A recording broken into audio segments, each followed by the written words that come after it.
What's going on, everybody? Welcome to another episode of Pod Scum. This is the podcast where we dive into the deepest, darkest, murkiest waters with a plethora of legendary, yes, that's right, I said legendary guests. I am, of course, your bastard of ceremonies, the number one scumbag, your host, Rex Ruger. That's Rex with 3 X's. Count them, folks. You're looking at me and you're saying, what else do I know you as, Rex? Wait a second. Well, let me refresh your memory. I am also known as AKA the King of Sleaze, AKA the Hair Metal High Priest, and most importantly, AKA Diamond David Lee Roth Jr. Look at this mug, folks. Insert your heart. Everybody knows it to be true. And the good news is, just spoke to my lawyers today, and we are almost where we want to be with conclusive evidence, DNA proof that proves the lineage, the familial lineage between us. But just take one look and it's easy to tell that I am the son of glam, the front man for the band, got a million fans. I'm your ice cream man, Mr. Wop, Babaloo, Bop, Wop, Bam, Bam, Shazam. Hot damn. Whew. If you're also looking at me and you're wondering, Rex, how the hell do I get such luscious locks? Well, think about it no further. Take one look and spray responsibly. And speaking of looks, let me give myself a look and play my favorite game, Find Rex's Bad Side. I lose again, can't do it. Coming to you as always from the luscious lavender lounge of love, where it all goes down, if you know what I mean. This is, of course, the No Frills podcast. No frills because I'm almost 50 years old and I know zero about technology. I just know how to bring you legends and hard-hitting, fun interviews. And if you come across the interviews and you like what you see, please go to the YouTube channel and subscribe. You also get a peek behind the curtain because since I know so little about technology, you see me working it and inviting my guest in here. There's no hiding. There's no backing vocals. There's no tricks behind the curtain. The only thing behind me, watching my back, is Pops. And of course, oh, I'm so sorry. I forgot Keith Hernandez, puppet, my consigliere, my doorman, my head of security, my confidant, my friend. Yo soy amigo. And today, we're going to explore the realm of, as Billy Idol would say, punk rock. Even though I have a face and an aura strictly for glam and sleaze and would never probably resort to playing punk myself because, I mean, when you're born this gifted, this kind of bone structure, plus my legendary pipes, they ought to be utilized for proper singing, delivering proper ballads and things of this nature, which brings me to my band Love Sword. And if you would like to be part of it and you're a virtuoso, nobody's been hitting me up, but hit me in the comment section. Send me some proof of your virtuosity because I'm looking for players. But that's beside the point. We got an episode of Pod Scum to get to, so let's get our guest in here. Excuse me. Well, that was punk rock. Hey, what's going on, buddy? Hey, what's up, man? How's it going? Good, busy. This is, of course, for people out there who are who may be culturally and musically deprived. You know, I think all my guests who come on here and spend some time with me are legends, man. But you are certainly a legend and have played in the presence of legends. Jason Ginchy Kottwitz. I want to say I am thoroughly enjoying, first of all, right off the rip, the new Oxys album. Holy shit. It's a ripper. Thanks, man. Appreciate it. It's a lot of fun doing that record. Is it still fun in today's musical world, man? You know, because the business has changed so much. And, you know, you've obviously, you know, been in a numerous amount of projects and bounced around here and there and played with some legends. But is it still fun making music, or has technology really fucked everything up? Well, I still do it because I enjoy the creative end of it. Yeah. You know, I don't give a shit about playing shows in Austin. All I care about is sitting down and writing music recording it and documenting that. All the rest of this stuff anymore for me. I mean, I enjoy playing live shows, but a lot of it's a big hassle. Dealing with so many egos out there. You know, things like that. I try to enjoy myself, but there's a lot of setbacks. The technology end of it, I don't even know what to say about that. You know, that's been argued back and forth a million different ways, and I'm glad people have access to my music. I'm not happy about making 20% as much money doing it as I once was.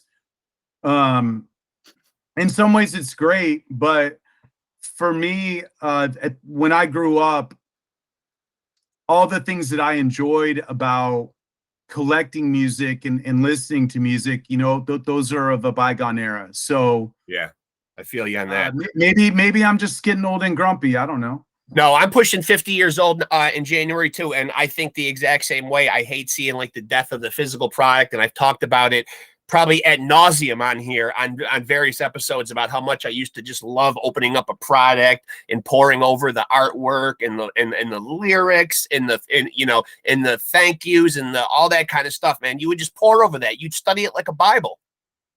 Yeah, man, it was like collecting baseball cards when you were a kid, you know? It was. And that's kind of lost now. So, having that being said, is it hard really to keep up? Because you sound like certainly you're making music for all the right reasons that embody what punk rock ought to stand for. But is it hard in this day and age to really be true punk rock? There can't be a lot of people with that kind of mindset, because at the end of the day, people are trying to make a living too. Man, punk rock is a tough one. You know, that term was hijacked about 35, 40 years ago. Yeah. And we've never turned it around. You know, what I consider to be the punk rock ethos is no longer the punk rock ethos. Right. I personally never claimed to be a punk rocker ever. You know, I just always did my own thing. Right. I don't have a collared mohawk or studs on my leather coat. Right.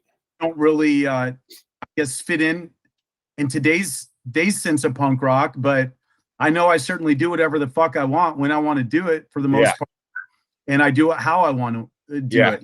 Yeah. When we sat down to make this record, you know, I told our singer, who is co-writer with me on most of this stuff, that my only goal was to document my music and have a record sitting on my shelf at home. Yeah. So someday my kid can pull that record off the shelf and say, hey, my dad played music and this is what it sounded like. Yeah. Yeah. And really, that's the end of the road for me anymore. I mean, I find that a refreshing thought too, because at the end of the day, you know, I mean, if you've done something artistic, you know, that will outlast and it will sustain for generations. I mean, you know, 200 years from now, kids are still going to be listening to Jimi Hendrix. You know, I mean, it's timeless. I mean, music is really that one thing that we can leave behind, or a great painting, any kind of art, really, you know what I mean, really will stand the test of time. If there's one thing I know from watching the music industry over the last 40 years or so, is that my music has a better chance of being popular long after I'm dead. Yeah. Yeah. Yeah. I agree with that. That's just my opinion, you know? Yeah. I mean, look at Johnny Thunders, or, you know, Iggy Pop. Yeah. You know, where the Iggy Pop fans in the 80s? Right. Right. They were nowhere to be found. Yeah. But then now you can't sift through punk rock records or punk rock reviews without every single band saying they're influenced by the Stooges. Yeah, he's everybody's influence now. Yeah, he's become Uncle Iggy now. Yeah, for sure. So speaking of legendary artists, though, how did you connect with the guys who you looked up to? You know, how did you get the opportunity to play alongside guys who you admired and look up to? You know, Sylvain, you got to play with Stiv. I mean, you know, how do you make these connections? How did you meet up with these guys? Well, I never played with Stiv, unfortunately. I did play with CHEETAH. I'm sorry. Yeah. Okay. Yeah. So I had toured and played in bands you know, for the last 25 years. And as a result of doing that, I had just met a lot of people in the industry. Everybody's heard my CHEETAH CHROME story, but basically what happened was I put together a Dead Boys tribute band for a Halloween show in Austin, Texas, one year. It was only supposed to be a one-off thing, but then I had some promoters call me a couple months later before South by Southwest and ask if I would put that band together to perform at, you know, X, Y, or Z show. I don't even remember. And I saw that CHEETAH was coming to South by Southwest that year, and I just got a number from a friend who had played with him before. Yep. I straight up cold called him and said, "Hey, man, you want to sit in on some gigs with us if you're going to be in town?" And he said, "Sure." So that's how that started. And so once we started talking about that, CHEETAH called me back, and he had just put out a solo record on Plowboy Records, and he was going to be in South by Southwest promoting that, and he didn't have a band. So once we started talking about the tribute band thing, he's like, "Hey, do you think you can put together a band to play my solo music with?" Yeah. And then I said, "Sure." You know, I mean, what am I going to do? Say no? Yeah. Yeah. Yeah. So I agreed, and we just started doing that. Then we started going out and touring and playing his solo shows. The Sylvain thing, Sylvain lived in Nashville with you know, in the same area as CHEETAH and ran in the same circles. And Sylvain had heard that, you know, I was doing CHEETAH's band, so he asked me if I would put together a solo band for him as well. And then he came down to Austin, and we started doing shows around here. So suddenly these punk guys are like taking notice. I guess. I mean, it's not like they retained me, you know. I mean, I guess after the first show or two, it was to their level of satisfaction. So yeah, I kept doing shows. And when you're on a stage and you're looking over at somebody like Sylvain, who you obviously, you know, are a huge fan of, I mean, is it just mind blowing to you? I mean, that you're sharing a stage with him? Of course. Yeah. Blows your mind, right? To think. Very humbling experience. I guess I'll share an experience. Yeah, please. A lot of people, you know, want to know, like, oh, how is it, you know, playing beside Sylvain? And I really struggled with for a while to put that into words.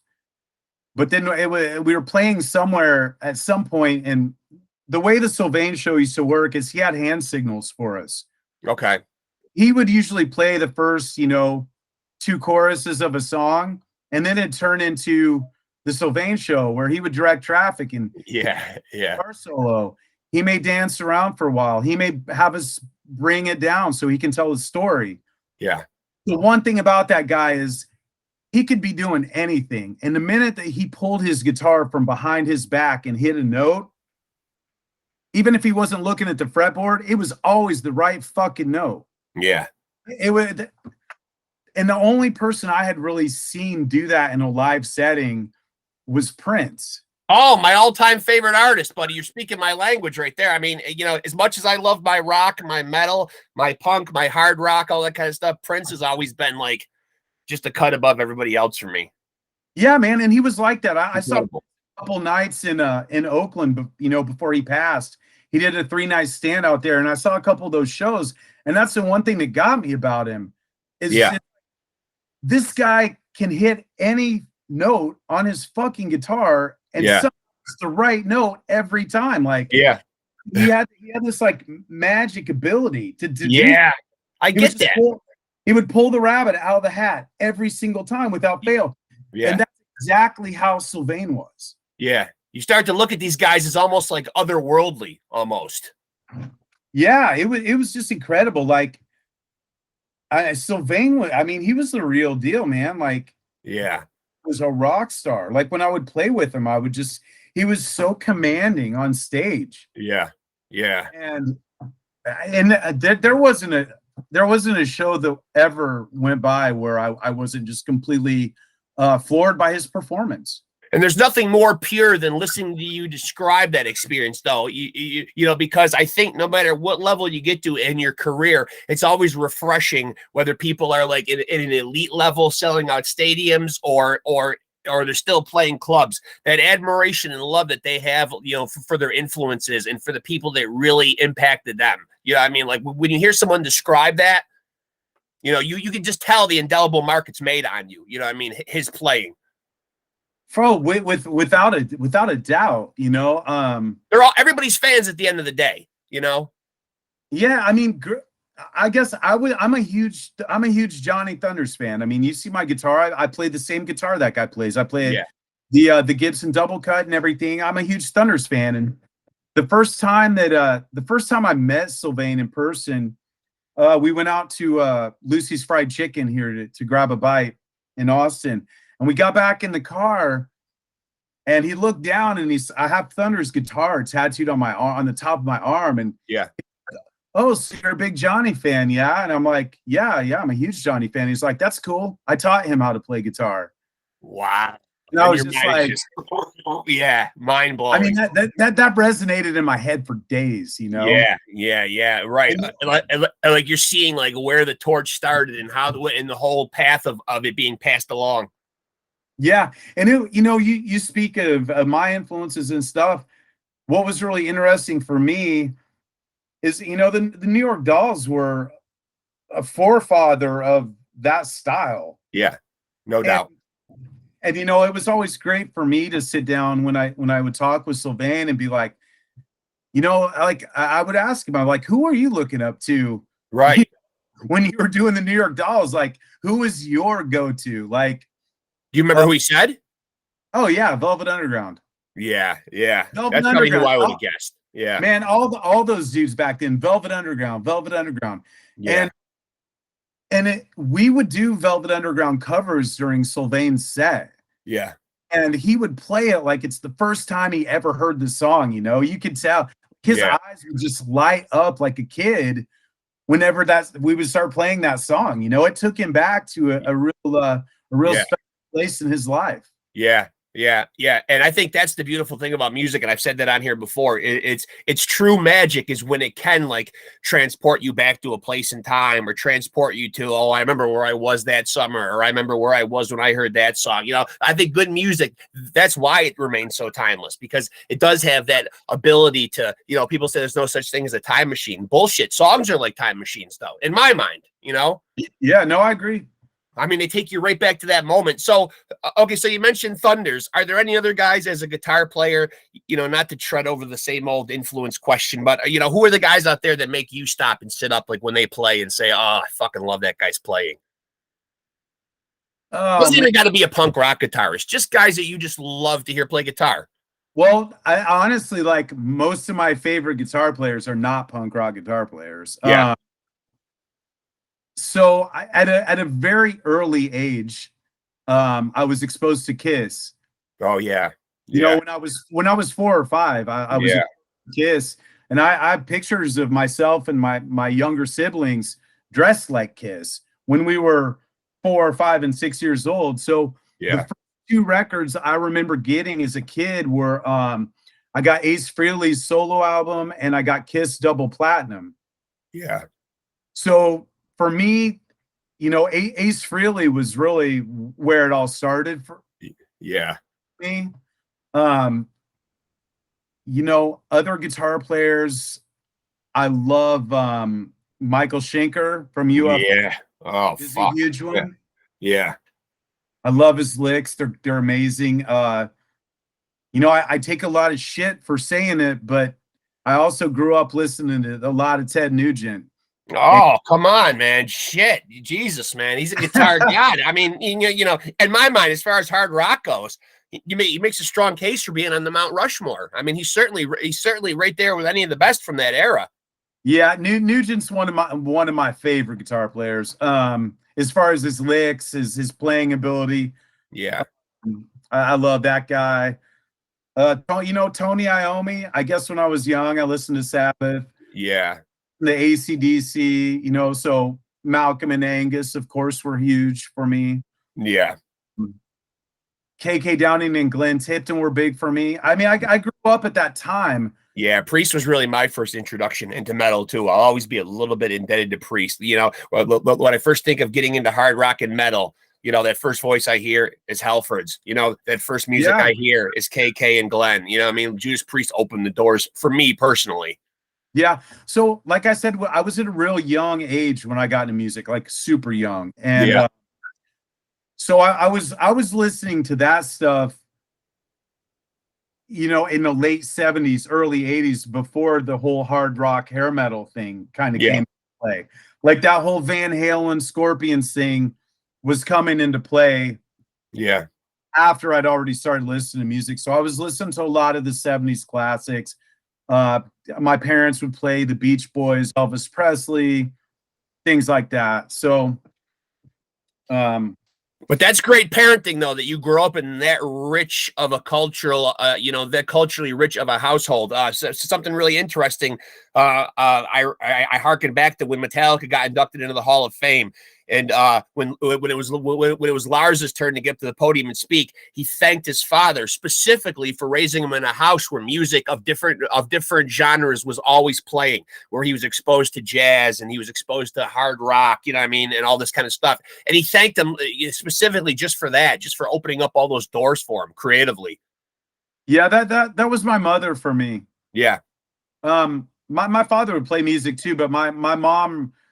Yeah, so you know, a lot of moms probably wouldn't let their 5 or 6 year old, you know, listen to Kiss records. Yeah, that's pretty. Yeah, yeah. She's my mother has always been, I would say, my biggest fan. Yeah. She's older now, and still buys my recorers, and will still come out to a show, you know, if I'm playing in the area. Yeah, yeah. So what was the creative process like in making this Oxys album? You know, do you guys sit down and work this out collaboratively? Does someone come with a lion's share of ideas? You know, how did you guys create this? Okay, so the Oxys is me and the singer Phil. It's our brainchild for sure. Yeah. So when I was, in all those years I was playing with CHEETAH and the Dead Boys and stuff, I was constantly writing songs, constantly.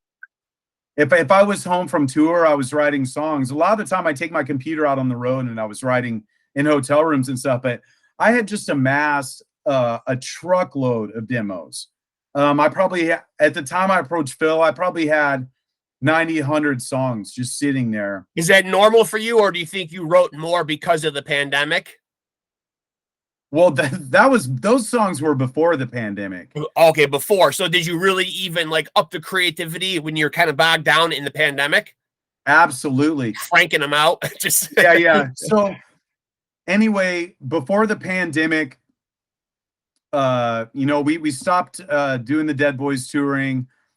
The pandemic happened, and it was at that point where I just decided I was at the point in my life where so many times I played in so many bands over the years that were other, you know, what I'd consider other people's ride. Yeah.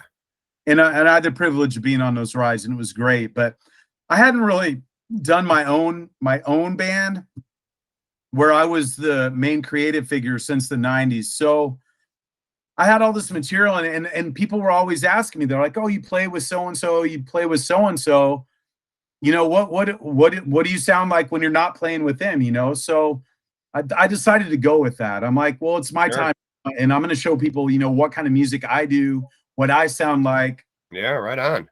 So I sat down with Phil during the pandemic, and we started working on the songs. I have a studio in my house, so I was laying the groundwork for all the demos and everything. Most of the songs like started out like I use a drum program. So I program all the drums, I write all the keys, all the bass, all the guitar parts. And then Phil does, you know, he'll either do a song or I'll write the lyrics. It just depends. But we made the first album. I brought in a live drummer into the studio to do the record. Yeah. But other than that, I did everything on the first record.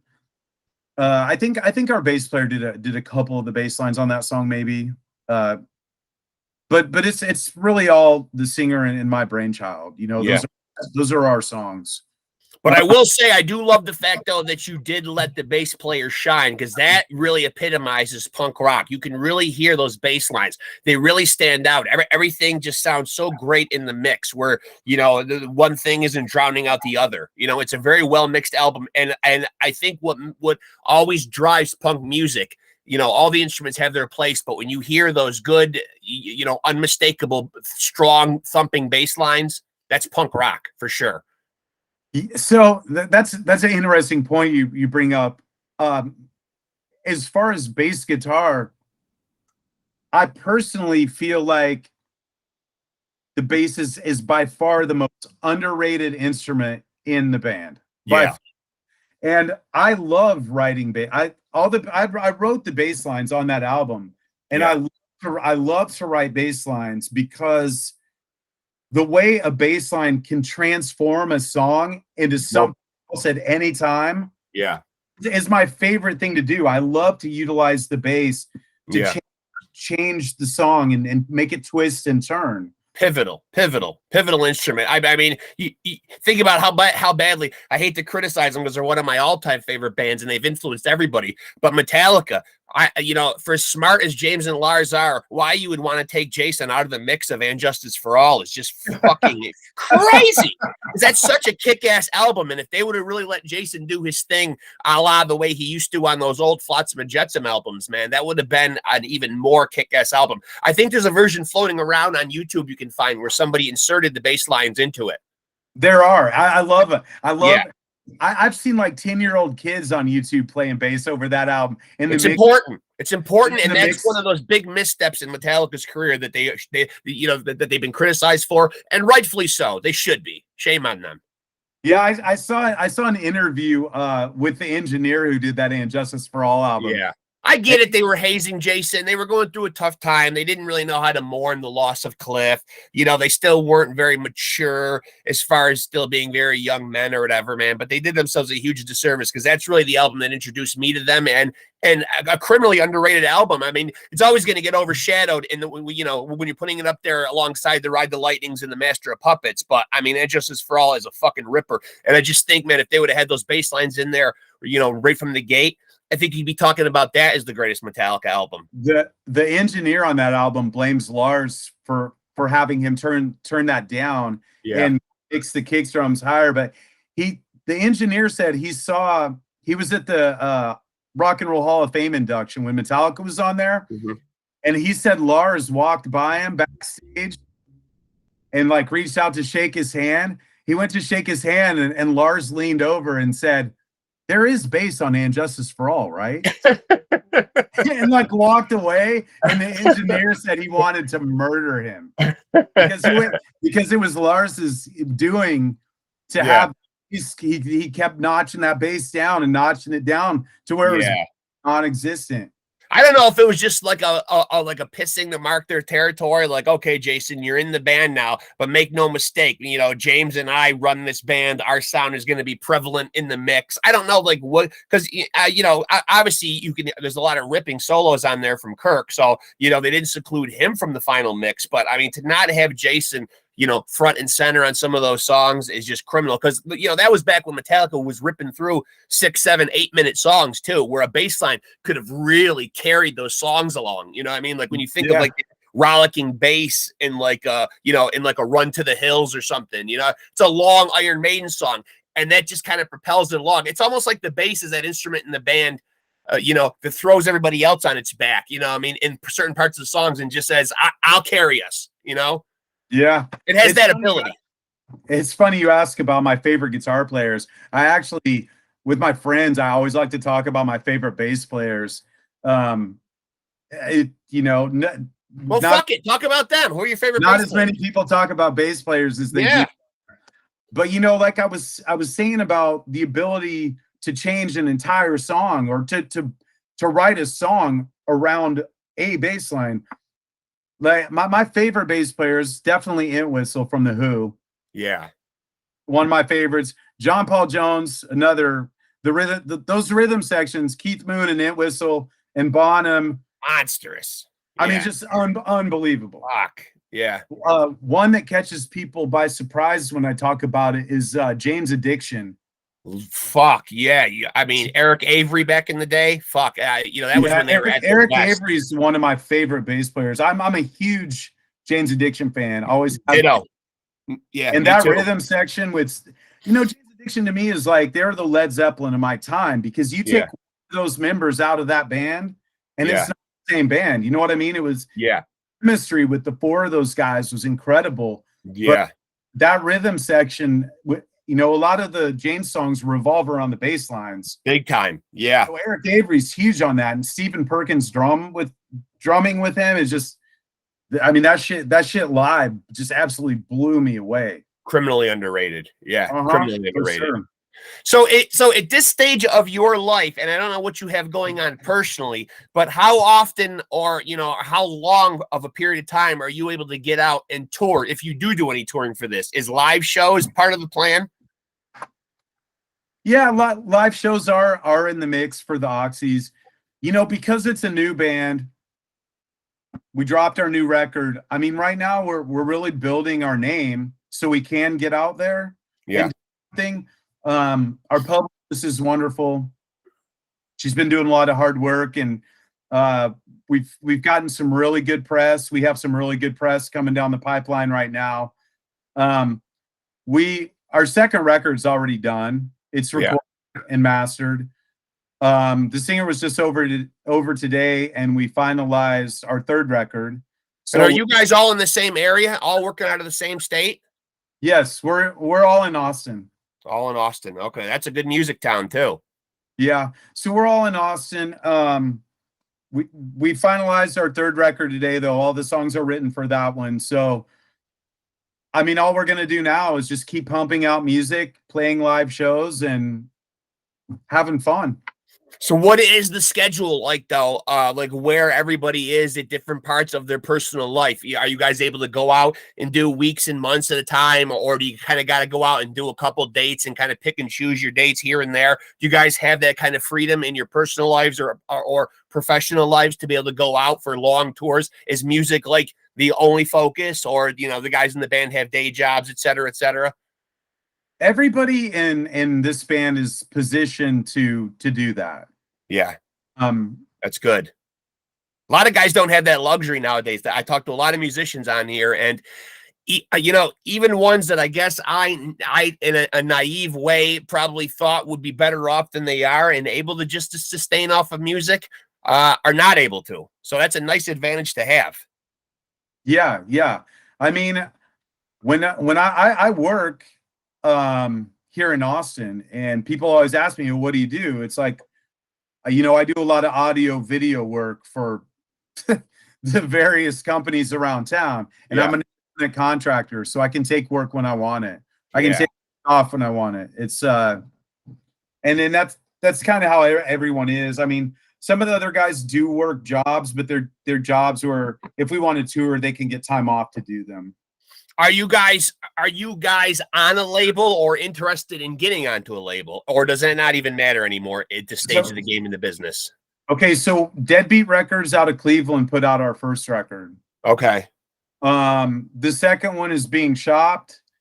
It's like the first one. There were several labels that wanted the first record. Yeah. There were several labels that want our second record. I just, we have to take the deal that works best for us, I guess. And if there were no takers, hypothetically, are you in a position to still kind of do it do it yourself type deal? Man, you know what? Every time with the first record, I mean, I was almost at a point where like, let's just put this out ourselves, Yeah. So many bands put things out themselves, and there's various ways to do that, but I mean, you don't need a label to put something out. No, you don't. Part of it was the fact that I wanted to go with a label just so I'd have to do less work. Yeah. Because the business end of music is what takes the fun out of it for me. Yeah, sucks the life right out of you. Yeah, it's the worst. It's the worst. I don't like dealing with the business end anymore. I like to, like I said, I like to sit there and write music and put together songs. Yeah. How did the pandemic treat you and the people around you? Did anybody get terribly sick, or did everybody hold up pretty good?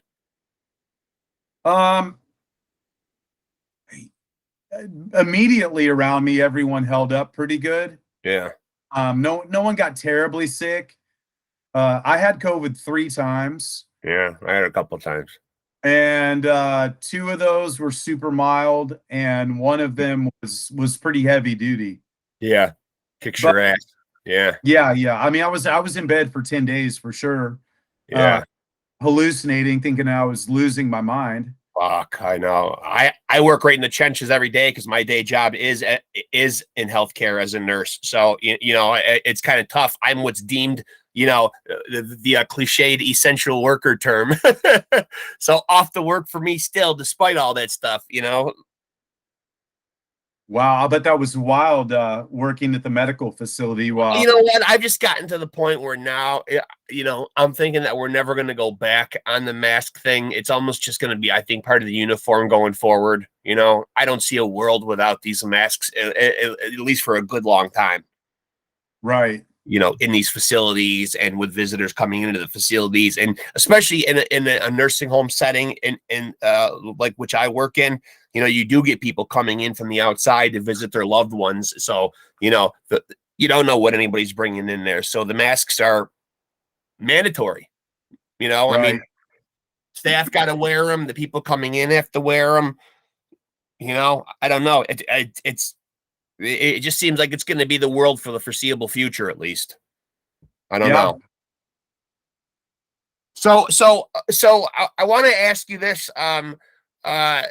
Having worked around, you know, a lot of these legendary guys that you've been fortunate enough to share the stage with, are you fortunate when it comes to, and, you know, forgive me for not knowing because I don't work in the music business, but I've heard the rumor of a lot of bands having to pay to get on to tours nowadays. You know, are you able to get yourself onto tours because of your solid reputation in the business and having worked with some of these guys? You know, are you able to call in like favors or you know, pull strings with people that you know to get on tours, or do you have to pay to actually get on these fucking things? No, I mean, the pay to play tours are a different league. And are these mostly young bands getting taken advantage of to have to do this?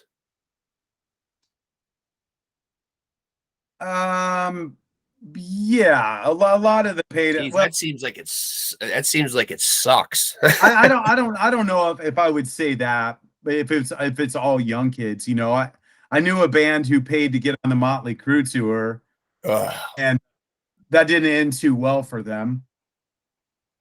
You know, I guess if you have the financial backing and you want to play with someone bad enough and you want that exposure, then go for it. But I don't know, none of the bands that I'm really into, I'm not aware that they're charging anyone to open up for them. You know what I mean? Right. So how does that work then? So like if you want to go out on tour, like what does that process work like? Do you call up other bands that you like? Are you able to put tours together, you know, amongst yourselves, or is it usually done more up on a business level? If I want to go on a tour, I mean, I know it's I used to have a nightclub that did live music. So I mean, it's the same agents. They're new agents, but it's a lot of the same old agents. Like I know a ton of booking agents. Yeah. And if I wanted to go out on tour, I would call one of them up and say, "Hey, I'm interested in going out on tour." Because we're a newer band, that would probably be in a support role, of course. Yeah. Yeah. We wouldn't be headlining anywhere, maybe our hometown, but that's what it'll look like. I mean, I don't personally have the desire to go ride around in a van for 30 days in the United States. Yeah. And I just don't have that drive anymore. Yeah. I fly out to the West Coast and do a run of shows up and down the coast. Yeah, same with the East Coast, you know? Yeah. I would go do that, but I don't have any desire to be out in the United States for 30 days at a time. Europe's a little different story. We're definitely seeking out European touring at this time. Yeah. Europe's where the bread's buttered, huh? Yeah, European fans seem to get it. I mean, you can, if you go to Europe, you can make money there, but you have to stay out for so long to do so. You know, your first 3 weeks of touring over there are going to cover the cost of your equipment rental, your van, your driver, your tour manager, whatever. But then after that 3 weeks, you know, those last 2 weeks, that's all profit. Yeah. So, but you're also in Europe and you're dealing with, you know, real receptive crowds over there as well. Very. Also have large festivals to play. I mean, there's a reason why American bands love to go to Europe. Now, I'm also interested in asking you about your correlation and how you meet up with a guy who, you know, I'm in upstate New York, so he is certainly a New York State legend. And forgive me for not knowing if you played on more albums of his, but I know of the last one, though. But playing with Billy Milano in the great M.O.D. And will we see any more M.O.D. stuff, or is Billy retiring the M.O.D. for good? I can't answer for Billy. If I had to guess, I would say there'll probably be more M.O.D. on the way at some point. He's got a good band behind him. He's got the players. Yeah. Will you continue to work with M.O.D. No, if Billy calls upon you, or do you think it was just a one-off? You wanted to do the one album with him? it wasn't even like that. You know, I'd known Billy for a long time, and Billy would do sound sometimes at venues around town, or you know, he'd be working around town.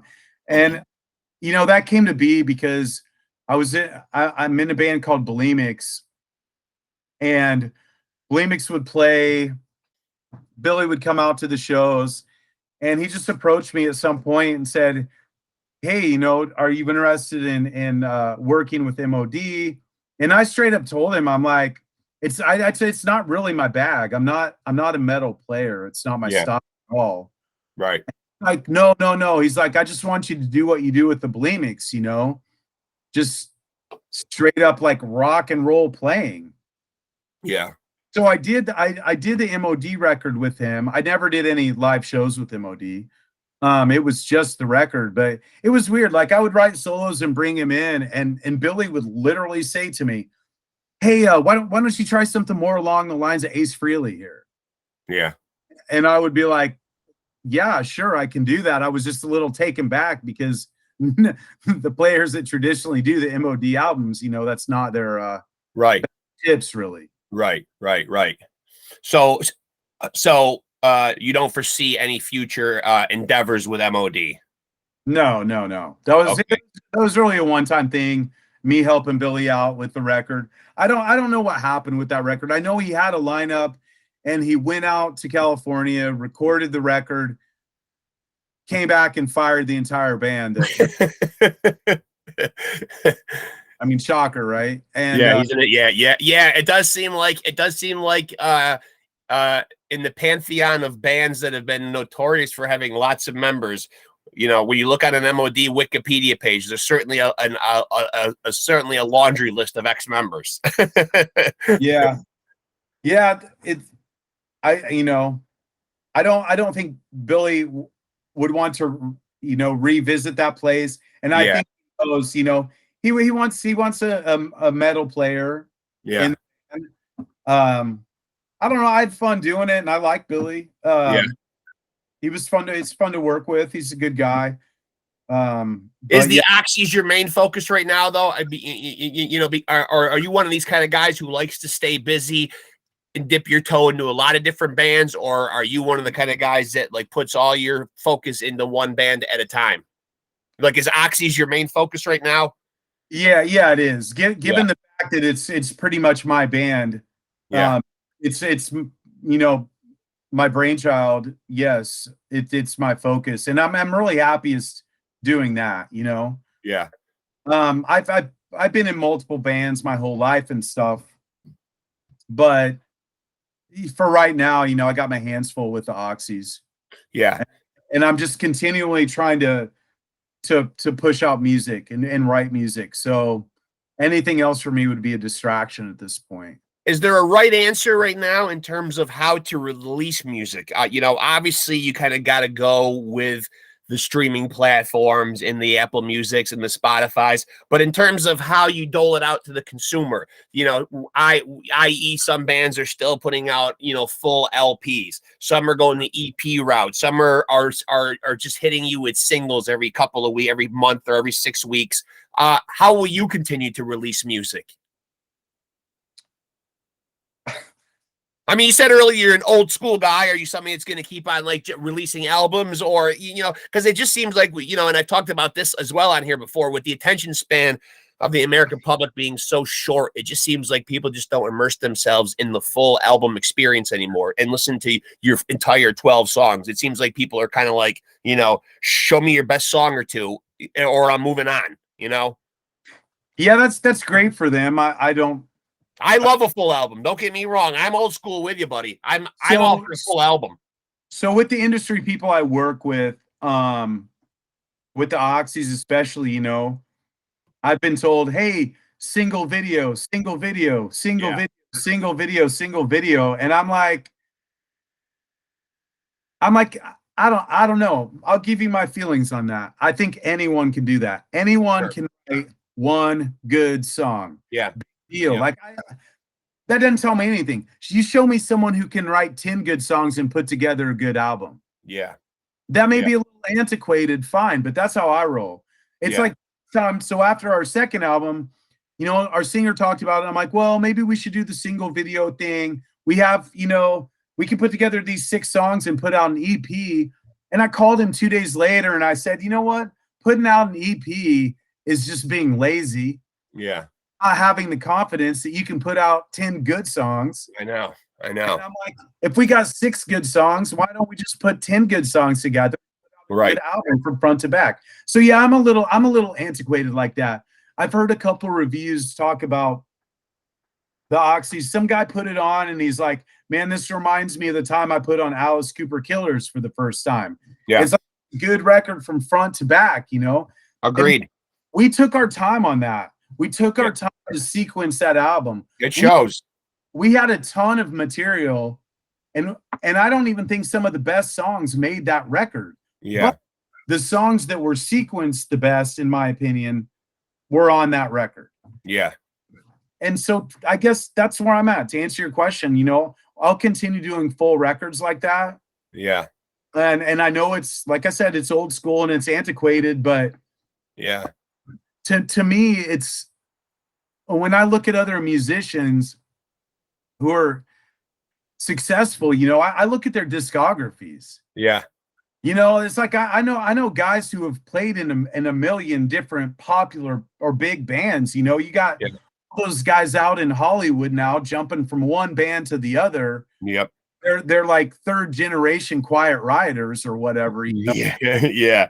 But if you look at their discographies, it's pretty hollow. There's nothing in them. You know what I mean? So it's like the guys that I respect the most that are doing it have super solid discographies. You know, it's not just singles here and there. It's like, oh, this guy took part and wrote, you know, this great record. Right. Like, that's cool to me, and that's what I look up to, those people. Well, I also like what you're saying too about not letting the industry and the trends, you know, dictate which direction you move in, but rather, you know, following your own intuition in your own heart. You know what I mean? Like, for instance, and obviously they're on a very grand scale, but a band like the Red Hot Chili Peppers, this past year they released 2 albums and they were both 15 songs plus. You know what I mean? Like, you know, so, you know, and yeah, maybe they have the luxury of being able to move that way because, you know, they have had a plugged in audience for a long time, all the way back to when, you know, there were big album sales and record contracts. But still, you know, the fact that you see a band like that just gets moved by like, hey, this music is just pouring out of us. You know, we want to put it all on the record. We don't want to cut any of it. When at this point in their career, like you said, they could sit back on their laurels and be lazy. You know, I mean, that speaks volumes to me that they're going to say like, hey, you know, I mean, we've still got an influx of music coming into our spirit, and you know, we want to pass it on to people. Yeah, I'm not a huge Chili Peppers fan, but those guys are very passionate about what they do. Yeah, and they put their heart and soul. I mean, they wear it on their sleeve, you know, and I respect that. And they're not going to be limited by somebody saying, well, you know, fellas, the trend of today is really just introducing 5 songs at a time or a single every 2 months. You know what I mean? Like they're still moving according to what a feeling that the songs are giving them. You know, hey, back in the days, it seems like bands would battle to get, like you said, not want to cut songs and want to make sure that a song makes an album. Mm-hmm. You know, rather than trimming your material up to suffice what, you know, whatever trend is going on. Yeah. I don't know. Following the trends doesn't seem very punk rock to me. No. So talk about this guy who you did mention you did mention Phil. We're talking about Phil Davis is the guy that you're working with writing these songs, but let's certainly give a shout out to the rest of the guys in the band. Is it Gabriel that plays the bass? Yeah, Gabriel plays bass, and shout out to that fucking guy's work on this album, man, for sure. Yeah, Gabriel's a real special person. Yeah, he showed up for this one.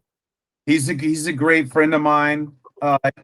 He's played in several musical endeavors that I've done over the years. He was the first person I called to do the CHEETAH CHROME solo band.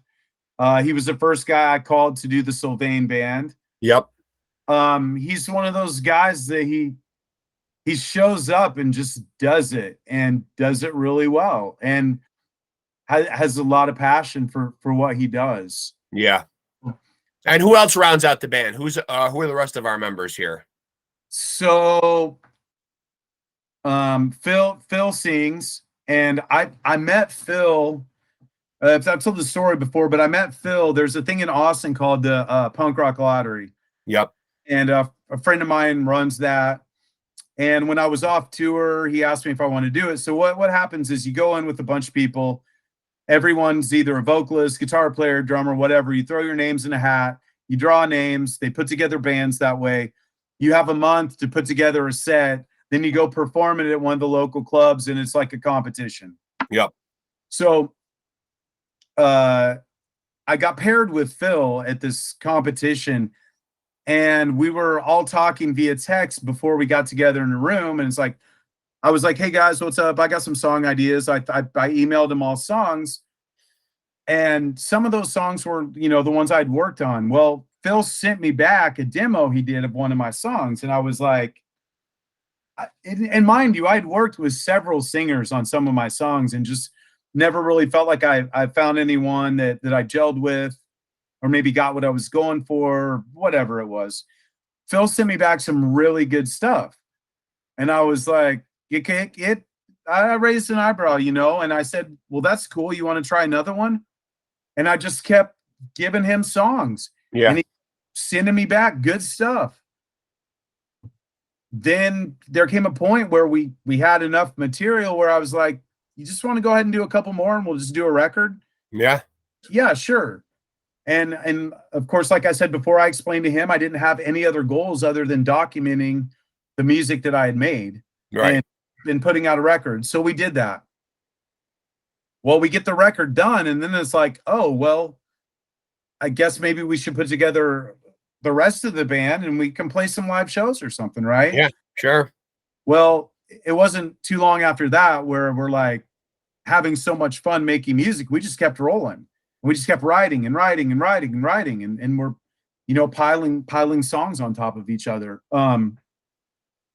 We have so much material right now from doing that. But we brought in a drummer named Rob Williamson. He used to play in a band called New Disaster, a band called Nowhere Bound. He's toured for extensive periods of time with a blues artist here in town named Eric Tessmer. He's a great drummer. He can do anything. Yeah. And I can give him a song and I don't worry about anything. Yeah. I mean, he does it.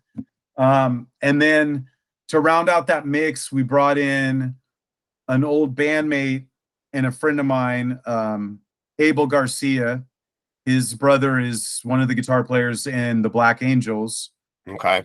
And he's a rock and roll guitar player, So it's great to have him on the stage with me, And I love playing guitar with that guy. So it's a good fit for us. Now, some of the bands you mentioned earlier when you were talking about, guitar sounds and bands that you like, you mentioned, the twin X duos of AC/DC and Judas Priest.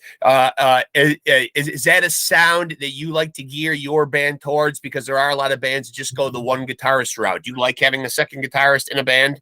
Okay, so all of the songs that the Oxys do, they're written for two guitar parts. Yeah.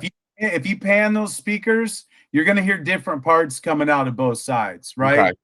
And part of that was when I was writing music, when I was playing with CHEETAH, I was writing songs with the Dead Boys in mind. Right.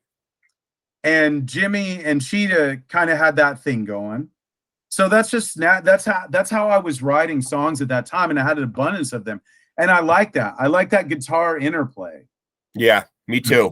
Yeah. So the hardest thing about that for me with the Oxys is, of course, I'm always the left guitar, but I have to write another guitar part for the other side, right? Right. I'm almost trying to make that different than my style. Sure. Because I like that two guitar thing, but the same guy playing different things, it's a nice dichotomy when there's some difference. Yeah. Right. So that's what I go for when I write the parts and when I record them. I'm using different guitars, different amps, and the right side guitar is sometimes challenging for me because I'm trying not to clone myself over there. Right. And mainly I'm doing that by differentiating the sound. And the guitar interplay, though, it's just counter melodies or whatever I'm doing. I'm trying to fill up space with the two parts. That's what I'm trying. So it sounds like, Ginchy, we are poised for Oxy world domination. One could hope, I guess. One could hope, but so if it doesn't work out, will you resort to doing a Christmas album? And now hear me out on this, a Christmas album of Christmas standards, and you could call it The Ginch Stole Christmas. I can't rule that out at this Play on the nickname, buddy. Play on it. I'm telling you. Right. Yeah. But no, you know what? I think I'd rather see you just take over the world with the Oxys. Better plan. Yeah, I mean, I'm rooting for it to happen. I'm rooting for it, man. Yeah. I mean, I hope we do well. I think we've written a killer album, a killer fucking album, and two more in the can is a nice problem to have. I hope someone hears the album and can relate to it, and I want people to enjoy the music. Whether we achieve world domination or whatever is of little consequence to me. I know your ethos. I know we're not worried about world domination. We're just worried about just leaving a stamp, an imprint here of great music.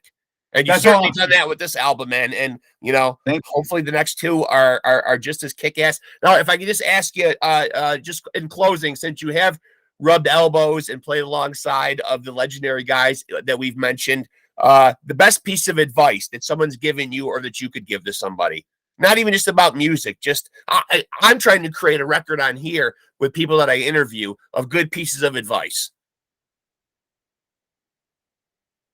It could be something that you live by or something that somebody has told you along the way. Man, as cliche as it may sound, the best advice I can give to anyone is get busy living or get busy dying. I love it. Man. Yeah, I love it. And I think I remember it from Shawshank. Very poignant part of the movie. Yeah. I mean, those words hit home, man. Yeah, you're right. They do. It is. I find, everyone's got their ups and downs. And that's what I constantly tell myself whenever I want to sit there and feel sorry for myself when something's not going my way. You just kind of got to block out all those things that you can't control. You're right. Yeah. Just let the things you can't control, just let them be and just do your thing and give it your all. Yeah. You get out of things what you put into them. Absolutely, man. Well, I'm not saying anything new, but these cliches have been around forever for a reason. Yeah, absolutely. Listen, man, I could sit here and chop it up with you all night, man, and shoot the shit with you, man. I really appreciate you being so generous with your time, man. It's been fun talking to you, man. Yeah, sure, man. I really appreciate you having me on. And yeah, and words.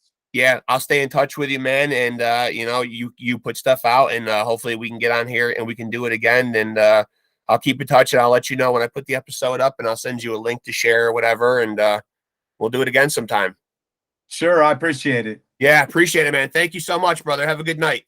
Have a good one, bro. All right, later, man. There he goes, a bona fide legend. That is Jason Ginchy Kottwitz. You know him from the Oxys. You know him from stints in the Dead Boys. You know him from playing with Sylvain Sylvain from the mighty New York Dolls. The guy's been on the stage with legends. The guy is a legend. And please, I implore you, let me take a drink here before I make this big announcement.